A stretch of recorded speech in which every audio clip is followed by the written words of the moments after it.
വമ്പൻ പ്രഖ്യാപനങ്ങൾ ഉണ്ടായിരുന്നതായിരുന്നു തുടക്കം തൊട്ട് തന്നെ മോദി വരുന്ന സമയത്ത് ഉണ്ടായിരുന്ന ഒരു അഭ്യൂഹമല്ല, ജനങ്ങൾക്കിടയിലും മാധ്യമങ്ങൾക്കിടയിൽ അടക്കം ഉണ്ടായിരുന്നു. പക്ഷെ അത്തരത്തിലൊരു പ്രഖ്യാപനങ്ങളൊന്നും ഉണ്ടായിരുന്നില്ല. അത് എങ്ങനെ? അല്ല, ഇന്ന് തന്നെ തിരുവനന്തപുരത്ത് ഉൾപ്പെടെ ഗുണപ്പെടുന്ന ട്രെയിനുകളാണ് അലോട്ട് ചെയ്തിട്ടുള്ളത്. മറ്റൊന്ന് ഞാൻ പറഞ്ഞല്ലോ, 26 ദിവസം മാത്രം പ്രായമായ ഭരണം പൂർത്തിയാക്കുക ഒരു ഭരണസമിതിയാണ്. ഞങ്ങൾക്ക് 15 ദിവസമാണ് ഇക്കാര്യങ്ങൾ പ്രിപ്പയർ ചെയ്യാൻ കിട്ടിയത്. അപ്പോൾ ഞങ്ങൾ കൂടുതൽ ഹോംവർക്ക് ചെയ്ത് കൂടുതൽ എക്സ്പെർട്സുമായിട്ട് സംസാരിച്ചിട്ട് ഏതൊക്കെ മന്ത്രാലയം വഴി ഏതൊക്കെ കാര്യങ്ങൾ എങ്ങനെയൊക്കെ ഇംപ്ലിമെന്റ് ചെയ്യാമെന്നുള്ള രൂപരേഖ തയ്യാറാക്കണം. അതിനുവേണ്ടി സംസ്ഥാന സർക്കാരുമായിട്ടും ലോക്കൽ ഗവൺമെന്റ് മിനിസ്റ്ററുമായിട്ടും ഡീറ്റെയിൽ ഡിസ്കഷൻ നടത്തണം.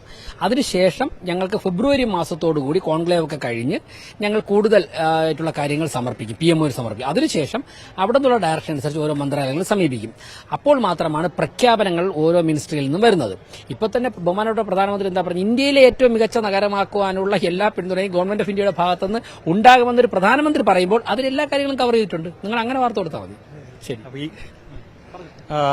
നേരിട്ട് എയർപോർട്ടിലെത്തി പ്രോട്ടോകോളിന്റെ പ്രശ്നം കൊണ്ടാണോ നേരിട്ട് പോകാൻ പറ്റാതിരുന്നത്? അല്ല, എയർപോർട്ടിൽ ഞാൻ പോയെങ്കിൽ അവിടെ പോയിട്ട് ഒരു ഫോട്ടോ കിട്ടും, സ്വീകരിക്കാം. പക്ഷേ ഇവിടുത്തെ 2 പ്രധാനപ്പെട്ട പരിപാടികളിൽ എത്താൻ സാധിക്കില്ല. മുൻപ് ഞാൻ മാധ്യമങ്ങളോട് പറഞ്ഞല്ലോ, മുൻ മേയർ എയർപോർട്ടിൽ പോകേണ്ടതായിട്ടുണ്ടായിരുന്നു. മുൻ മേയർ ഇവിടെ പൂജപ്പുര മൈതാനത്ത് ബഹുമാനപ്പെട്ട ഇന്ത്യൻ പ്രസിഡന്റിനോട് പരിപാടിയിലും പങ്കെടുക്കണമായിരുന്നു.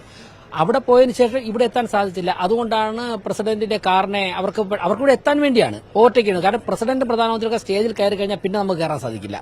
അങ്ങനെ വന്നിട്ട് അതിലൊരു ബുദ്ധിമുട്ടുണ്ടായല്ലോ. അപ്പൊ അങ്ങനെയുള്ള ഇനിയിപ്പോ ഞാൻ എയർപോർട്ടിൽ പോയിരുന്നെങ്കിൽ ഒരുപക്ഷെ ഈ 2 പരിപാടിയിലും എത്താൻ സാധിക്കില്ല. മാത്രമല്ല, മേയർ പുത്തരിക്കണ്ട മൈതാനത്തിലെ ലൈനപ്പിൽ സ്വീകരിക്കണമെന്നാണ് തീരുമാനിച്ചത്. അപ്പൊ ഞങ്ങളിതൊക്കെ ചർച്ച ചെയ്തിട്ടാണ് PMOയിൽ നിന്ന് അങ്ങനെ ഒരു തീരുമാനമെടുത്തത്.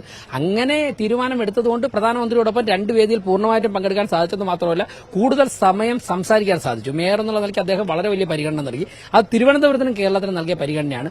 ഒരുപക്ഷെ ഞാൻ രാവിലെ എയർപോർട്ടിൽ പോയിരുന്നെങ്കിൽ ആ വാഹന ഗതാഗതത്തിൽ കുടുങ്ങിയിട്ട് ഇവിടെ എത്താൻ സാധിക്കില്ലായിരുന്നു. ചേർത്ത് പിടിച്ചാണ് മോദി.